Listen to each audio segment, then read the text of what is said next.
Welcome back to another round Basis Picks. As always, please like and subscribe, share with friends, colleagues, associates, relatives, enemies, anything in between. All appreciated. And as always, check out those memberships if you are interested. Well, we had a pretty big one go up in flames this weekend as Emanta Stanionis versus Virgil Ortiz Jr. is no more. Virgil Ortiz apparently fainted on, I believe it was Wednesday or Thursday, and as such was hospitalized, was given CPR to be revived as well, and is now obviously in hospital recuperating and being assessed. Chances are his tenure at the 147 division is officially kaput, and from reports I've heard, his potential career itself could now be in jeopardy. So highly unfortunate, but there are still a couple of fights on this weekend, so I guess in no particular order I'll go through the ones that I'm the most interested in, the ones that potentially are the most competitive in my opinion, and yeah, I will give my take on those. Let's see how many of them I get right. So let's get into it. Okay, so I guess it's only right, might as well start with the card that's on tonight in Mexico by way of the zone, which is Diego Pacheco taking on Manuel Gallegos. From what I can remember, Pacheco is sitting at something like 18-0 right now with like 13 KOs. Gallegos, I think, is a little bit more senior than that. What's he, about 24, I think? I think he's 19, 1-1, something like that. So essentially, this is Diego Pacheco's second headline event. The first one wasn't supposed to be a headline event, but took place over in the UK earlier on this year, up in, I believe it was Liverpool, and that was after one of the other fights fell out, but for some reason I can't remember which fight it was. Oh yes, I can. It was Callum Smith against Pavel Stepien. That was supposed to be the main event, and that fell out due to Callum Smith getting injured, so Diego Pacheco went up onto the main event. So okay, let me go through a couple of fights on this card real quick. So you've got what is his name? Israel Gonzalez, I think his name is, against Jonathan Rodriguez. So if you remember those two names, they are the last two opponents of Bam Rodriguez. So Rodriguez fought Jonathan Rodriguez his last fight, he fought Israel Gonzalez the fight before that. So the two of them are now fighting, and I'm assuming this is to position themselves for a crack at one of the super flyweight titles, because that's where Bam fought Gonzalez when he held a belt. But I do think that Gonzalez can make flyweight as well. Not totally sure. Either way, those two are fighting each other. Now their actual styles I think are gonna mesh really well for this fight. I give the edge to Rodriguez purely because I feel that he's a bit fresher than Israel. That being said, Israel's been in there by and large with the better set of competition in the pros. He's been in there against 3 different world champions. He has come up short against all 3, but he has given a very hard night's work to each of them in one way or another. But on this particular occasion, and I haven't got a huge amount to base this off of, just outside of their base style from what I've seen them fight in a few previous fights back in the sort of a little while back, I'm gonna go with Jonathan Rodriguez to win this one. A very, very close points decision. Something's now telling me that Gonzalez is gonna win. Now let me stick to the Gonzalez. Yeah, Rodriguez via points, split majority, one of those two. That's what I'm going to go with for the time being. On this says also Eduardo Hernandez is on this card as well. Let me get my phone. He's facing Johnny Katova, who I don't know much about, but 21-0 with 1 draw. Hernandez 33-1. Hernandez is definitely on the ascendancy. Quite frankly, I see this potentially being a statement fight for him. Obviously, I haven't seen Joval, so I can only go based on who I have seen and what I've seen them do. And I feel like this could be like one of those statements for him. He only just recently signed with Matchroom, so for him to come a cropper would probably be a nightmare scenario. But I don't think that's something that they've expected or planned for. So I'm going to go with Hernandez. And I am going to go with a stoppage during the later rounds. Let's say round 10 or 11, just to make it a bit more interesting. Let me check if there's any other fights on this card before we get to the main event. No, there's a couple decent fights on here, but yeah, that's that. Right, so Diego Pacheco versus Manuel Gallegos. With regards to this fight, Diego, 22 years old, in the same gym as Jose Benavidez Sr., Jose Benavidez Jr., and David Benavidez. He's sort of absorbing all of that knowledge. He's been in there and sparred with pretty much a who's who of the super middleweights, light heavyweights, middleweights. So he's, fully maturating himself into a fully seasoned pro. And the thing about Pacheco, he is pretty much a gym rat. All he wants to do is box and learn about boxing and learn the craft. So that has to stand him in good stead. I've seen 2 fights of Gallegos previously. Tough guy. Is not going to come to lay down. He's coming to basically change his life with this opportunity here. And it's up to Diego Pacheco to prevent that from happening. Now, I think Pacheco is one of the most special prospects that are out there.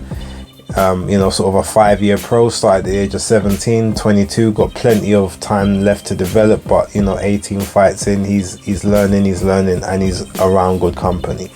So I do think that Pacheco will make a statement. I am going to pick him to win this fight, and I'm going to be bold again, later round stoppages. So I'm thinking rounds 11 or 12. I'm not a huge confident. I don't have huge confidence in that particular stoppage, but if it's not a stoppage, it would definitely be a very comfortable UD decision. Yes, it will be competitive in spots, but again, Pacheco is levels above a lot of the other prospects out there at the moment in and around his weight division, and I do expect him to show that. So that's my pick, Diego Pacheco, late stoppage about 11 or 12. Rolling into Saturday, sticking with Mexico very briefly, I know Luis Nery is fighting, and he is fighting Frolian Saluda. Never heard of him, but he's 33-6-1. Lost 3 of his last 6, and obviously Luis Nery has lost 1 of his last 6, which I think was 2 fights previous to now. I don't know much about Saluda, so this is another sort of comeback type fight for Luis Nery, but he is sort of one of the better guys in and around the bantamweights, sort of that division, super bantamweights. So with that being said, no real prediction, purely vibes on this one, but I'm going to go with Luis Nery for the stoppage win in and around sort of about 6 rounds. So I'm sort of round 5, round 6, round 7 at the latest for Luis Nery. Okay, I guess next I'm gonna have to roll through the DAZN card, the Golden Boy Promotions one, really quickly. Give some brief takes on some of the fights that are going on there. So I know obviously we've got no Virgil Ortiz now. I think Floyd Schofield, what's his name? I think they call him, is it Kid Chocolate? I think that's his nickname. But he's facing a guy called Haskell Rhodes, who's 28-4 with 1 draw. Floyd Schofield's 14-0. I'm expecting him to show up and show out, make sort of light work of Haskell's, go to 15-0, and I'm thinking that a stoppage will take place there. You've got Jojo Diaz or Joseph Diaz, 32-4-1 against Jerry Perez, which is 14-2-1. So unless they've got extreme confidence in Jerry Perez to be the next big thing, I think this must just be like a get back, keep busy for Jojo. Talented guy, doesn't throw his hands enough, but if this is a get back fight, I feel like he'll do the business and he'll make short work of Jerry Perez. So I am going to go for sort of around seven stoppage in that one. Okay, next we've got, now here's an interesting one. So you've got Marlon Esparza versus Gabriela Alanis. Now this is, I believe, undisputed. This is an undisputed fight for the flyweight titles. I think they're fighting at 112. Let me just double. Yeah, they're fighting at fly. No, not undisputed. So it's unified. So it's the WBA, WBC, and WBO. Okay, Gabriela Alanis is without doubt, apart from obviously Seniesa Estrada, who obviously was several weight classes below, this is definitely going to be Marlon Esparza's hardest fight. She's had gift decisions before. On this one, I don't know if she will get a gift decision because Alanis has got a very high work rate. Not only that, she also hits quite considerably harder than Marlon Esparza. I think Esparza has one stoppage from her 14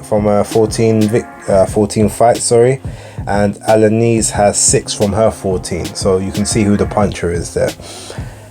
She's coming into this obviously to unify her belt, and on this particular occasion, without being able to really go into it outside of sort of just work rate, aggression, and being able to sort of sit on Esparza's chest, who has never had a very good gas tank, normally is, you know, really sort of blowing hard for air within sort of 3 or 4 rounds in a fight. I don't think she's going to want to sit in the pocket with Alanis, so she's going to try and move a lot, and I think that's going to be where she ends up using and you know, taking up the majority of her energy and her oxygen. I do see Alanis winning this one aggressively on points.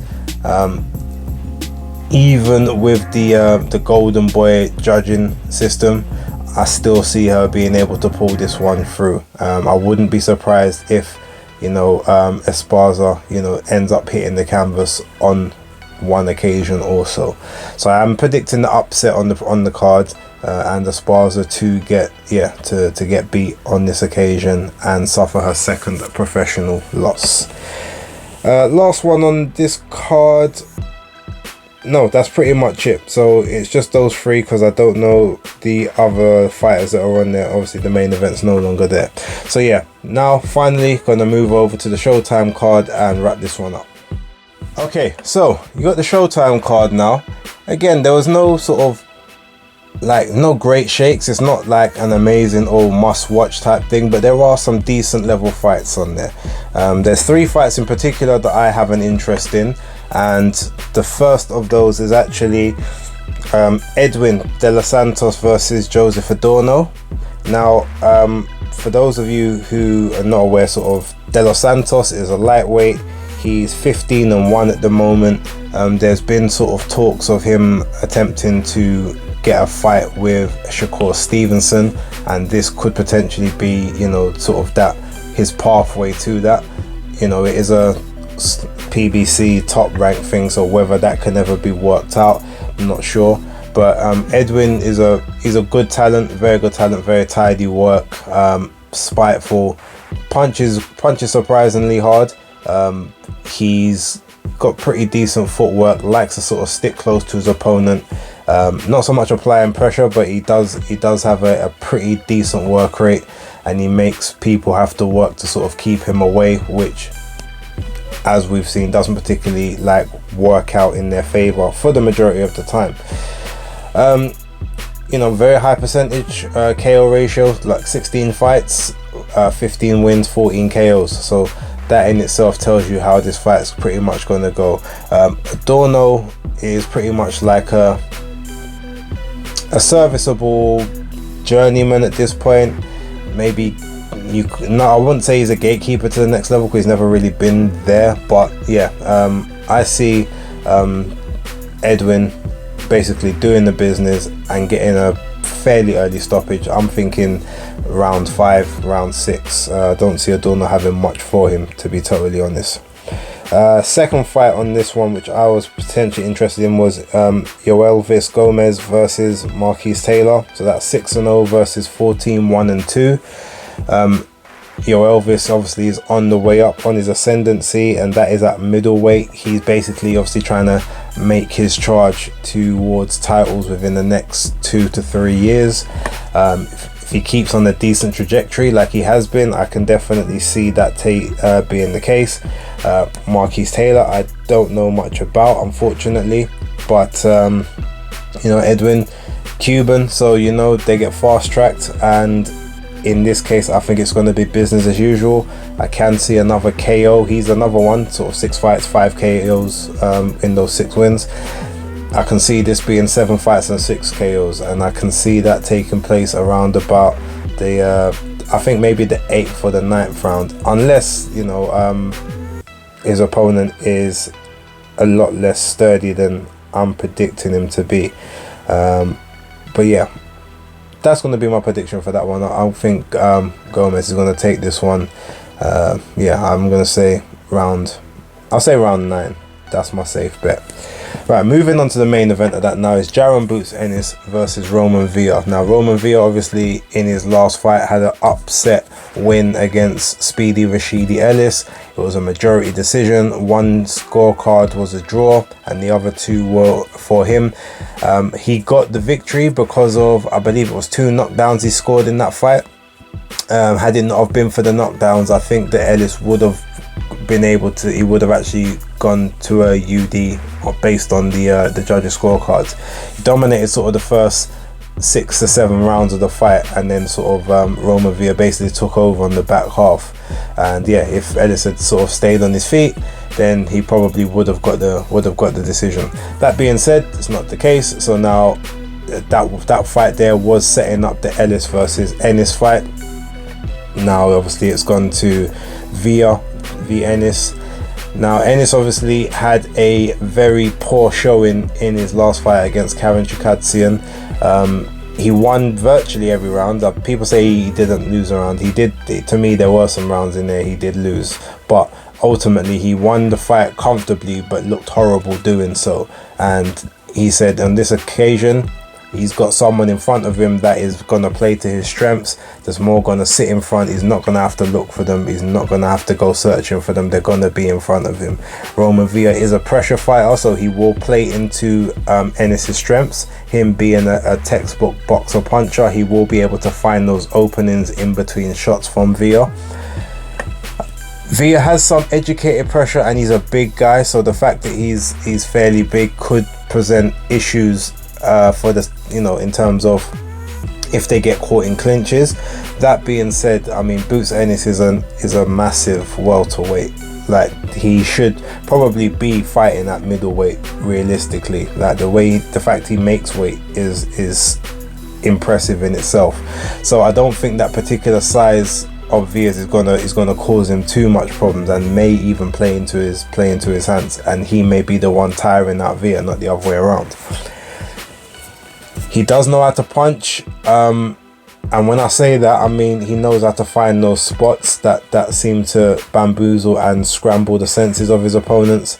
I can see Villa trying to apply pressure early and getting picked off, and because of that, I've just got a feeling that he's not going to be able to take it into those later rounds where he's really forcing Ennis to have to work, which is obviously his game plan for a lot of his fights. I can just see Ennis maybe hitting him with something early that makes him back off and not apply the level of pressure he normally does, and then that ultimately gives Ennis the chance to put certain punches and certain combinations together, angle around the target, and sort of catch Villa on his blind sides. Now he's going to have to also be careful, because he does have a penchant for getting hit from time to time, and Villa definitely hits hard. So if he catches one of those on either on the chin, on the side of the head, even on the gloves, but it may be part of it gets through.